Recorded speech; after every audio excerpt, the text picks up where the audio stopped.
In class, yes, student, good morning.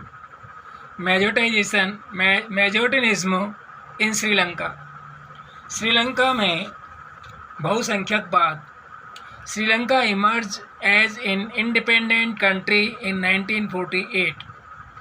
सन 1948 में श्रीलंका स्वतंत्र राष्ट्र बना। द लीडर्स ऑफ द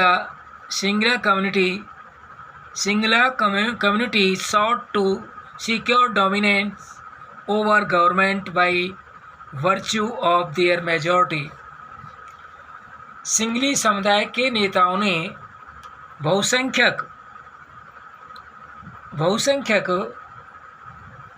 के बल पर शासन पर अपना प्रभुत्व जमाया। As a result, the democratically elected government adopt a series of majoritarian। इस वजह से लोकतांत्रिक रूप से निर्वाचित सरकार ने सिंगली समुदाय measure to stimulate Sinhali supremacy, Sinhali समुदाय की प्रभुता कायम करने के लिए अपनी बहुसंख्यक परिस्थिति के तहत कई कदम उठाए। एज ए रिजल्ट, इस परिणाम स्वरूप यानी लोकतांत्रिक रूप से निर्वाचित सरकार ने सिंगली समुदाय की प्रभुता कायम की और अनेकों कदम उठाए। In 1956 an act was pass to recognise Sinhali as the only official language, thus disregarding Tamil. 1956 में एक कानून बनाया जिसके तहत तमिल को दरकिनार करके, डिसरिगार्ड करके सिंगली को एकमात्र राजभाषा घोषित किया गया। द गवर्नमेंट्स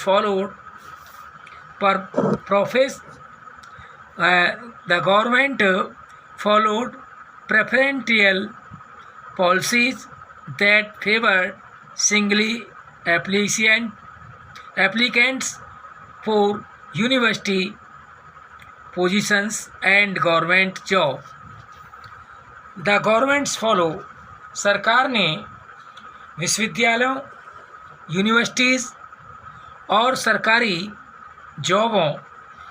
नौकरियों में सिंगलियों को प्राथमिकता देने की नीति भी चलाई। A new constitution stipulated that the state shall protect and foster Buddhism. और नए संविधान में यह प्रावधान भी किया गया कि सरकार बौद्ध मत को संरक्षण और बढ़ावा देगी।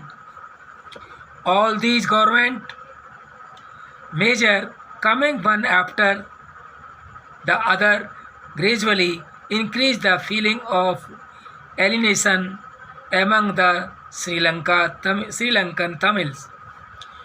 एक एक करके ऑल दीज गवर्नमेंट मेजर, एक एक करके ये सरकारी जो फैसले लिए गए थे वो श्रीलंकाई तमिलों की नाराज़गी, एलिएशन यानी नाराज़गी और शासन को लेकर उनमें बेगानापन बढ़ा। They felt that none of the major political parties led by the Buddhist Singli leaders was sensitive to their language and culture। उन्हें लगा कि जो बौद्ध धर्मावलंबी जो सिंगली हैं, सिंगलियों के नेतृत्व वाली सारी राजनीतिक पार्टियां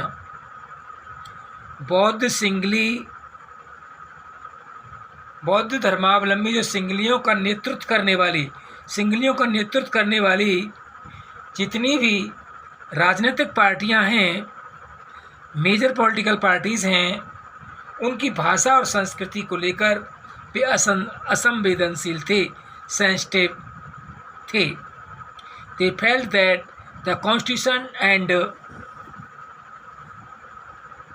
government policies deny them equal political right, discriminated against them in getting job and other opportunities and ignored their interest. उन्हें लगा कि संविधान और सरकार की नीतियां उन्हें समान राजनीतिक अधिकारों से, इक्वल पॉलिटिकल राइट्स से, समान राजनीतिक अधिकारों से वंचित कर रही हैं। नौकरियों और अन्य अपॉर्चुनिटियाँ, जॉब और अन्य जो फ़ायदे के अन्य कामों में उनके साथ डिस्क्रिमिनेट किया जा रहा है, भेदभाव किया जा रहा है और उनके हितों की, उनके इंटरेस्ट की अनदेखी की जा रही है, इग्नोर किया जा रहा है उनके हितों को। As a result the relation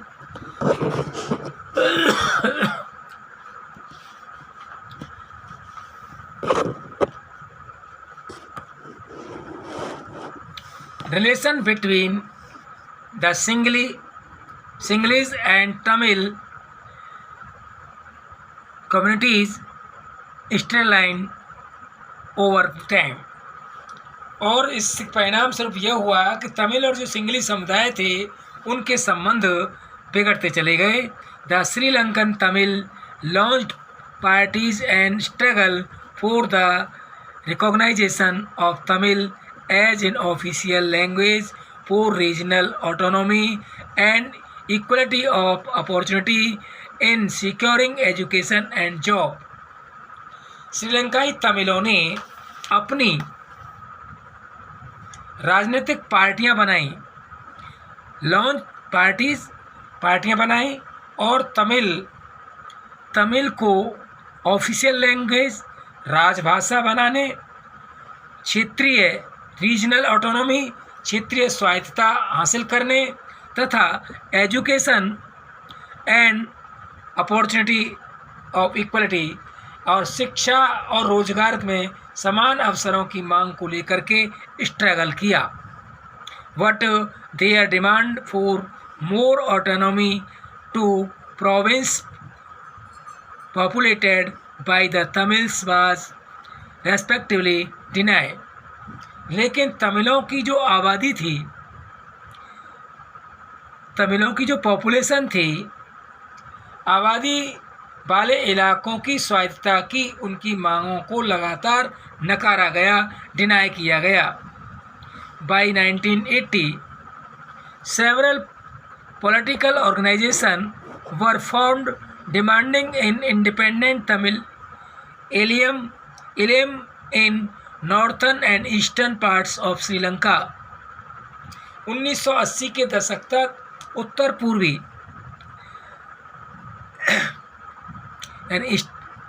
northern और ईस्टर्न, उत्तर पूर्वी श्रीलंका में स्वतंत्र तमिल राज्य स्टेट सरकार बनाने की मांग को लेकर के अनेक राजनीतिक संगठन बने।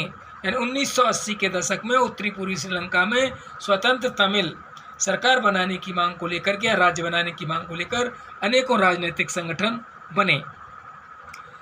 The distrust between the two communities turn into widespread conflict.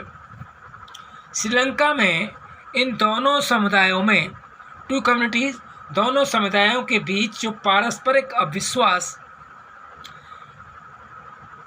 जो पारस्परिक डिस्ट्रस्ट, आपसी जो विश्वास था, वो अविश्वास ने बड़े टकराव का रूप ले लिया और it soon turn into the civil war, और यह टकराव गृह युद्ध में परिणत हुआ।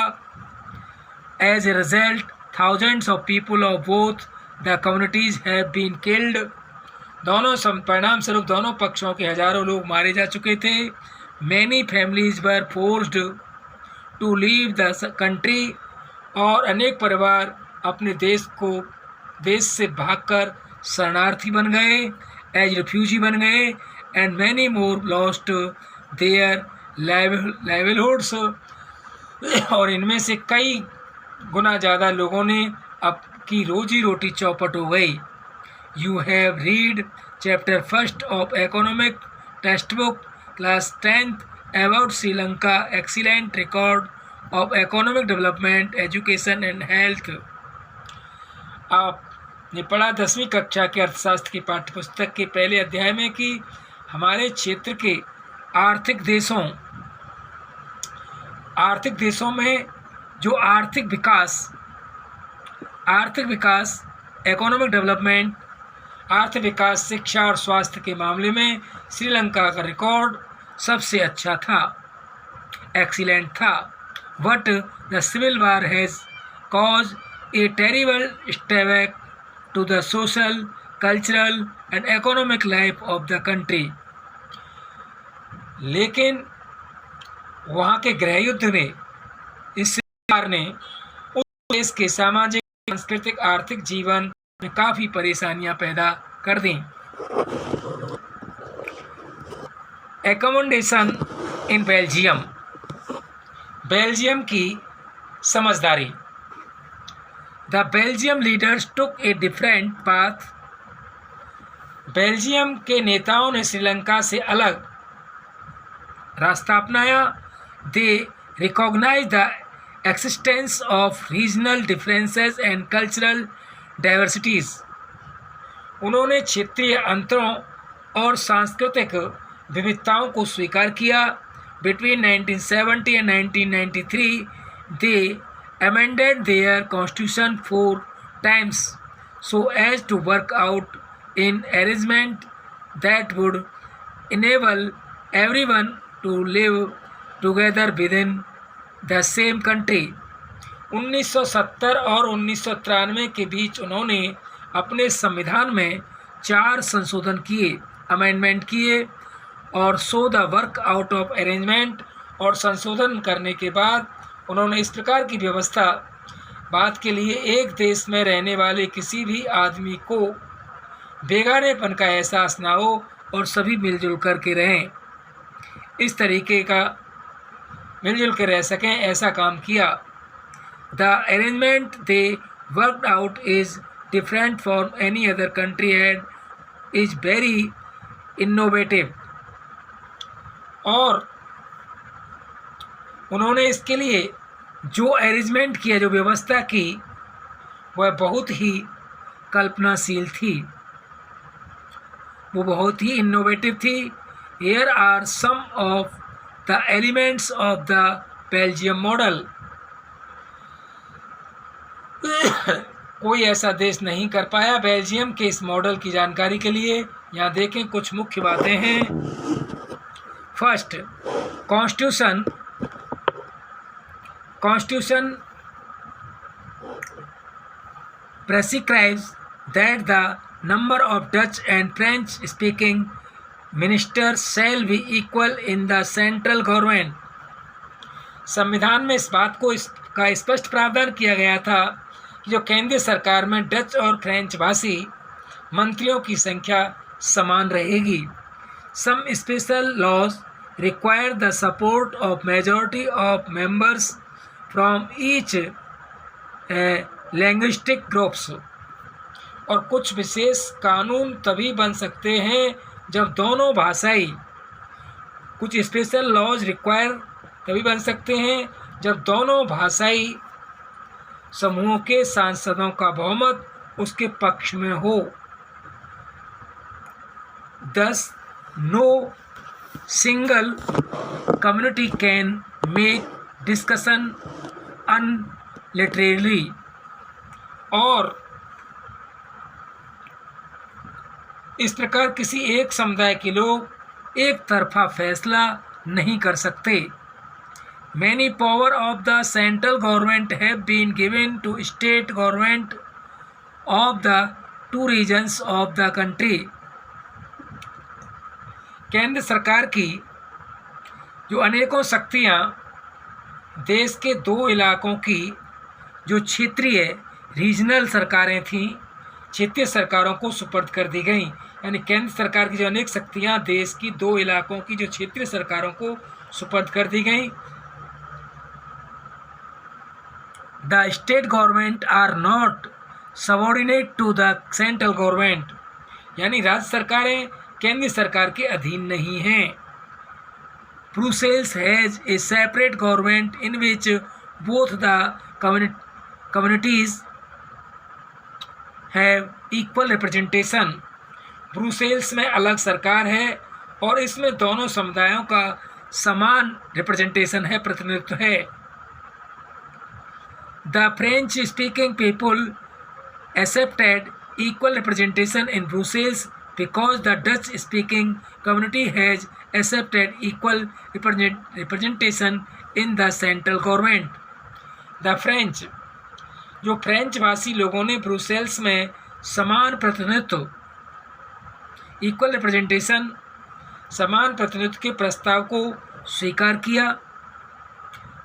Because the Dutch speaking community, क्योंकि डच भाषी लोगों ने केंद्रीय सरकार में बराबरी का प्रतिनिधित्व स्वीकार किया। Apart from the central and state government there is a third kind of government. और केंद्रीय और राज्य सरकारों के अलावा यहाँ एक तीसरे स्तर की सरकार थी। तीसरे स्तर की सरकार भी काम करती है, यानी third kind of government. This community government is elected by people belonging to one language community, Dutch, French and German speaking, no matter where they live. यानी जो सामुदायिक सरकार थी, इसमें सरकार का चुनाव एक ही भाषा बोलने वाले लोग करते हैं। Elected by people belonging to one language, एक ही भाषा बोलने वाले लोग करते हैं, जैसे डच, फ्रेंच और जर्मन बोलने वाले समुदायों के लोग, चाहे वे जहाँ भी रहते हों। French, Dutch and German speaking no matter where they live, वे कहीं भी रहें, इसका कोई मैटर नहीं था। वहाँ की जो सामुदायिक सरकार है, इस सरकार का चुनाव एक ही भाषा बोलने वाले लोग करते हैं। This government has the power regarding cultural, educational and language related issue. इस सामुदायिक सरकार को चुनते हैं और इस सरकार को संस्कृति, शिक्षा और भाषा जैसे मामलों पर फैसला लेने का अधिकार है। यानी कहने का मतलब यह है कि ये सामुदायिक सरकार, इस प्रकार की जो सरकार का चुनाव एक ही भाषा बोलने वाले लोग करते हैं, डच, फ्रेंच, जर्मन बोलने वाले समुदाय के लोग, चाहे वे जहाँ भी रहते हों, इस सामुदायिक सरकार को चुनते हैं। इस प्रकार इस सरकार को संस्कृति, शिक्षा और भाषा जैसे मामलों पर फैसले लेने का अधिकार है।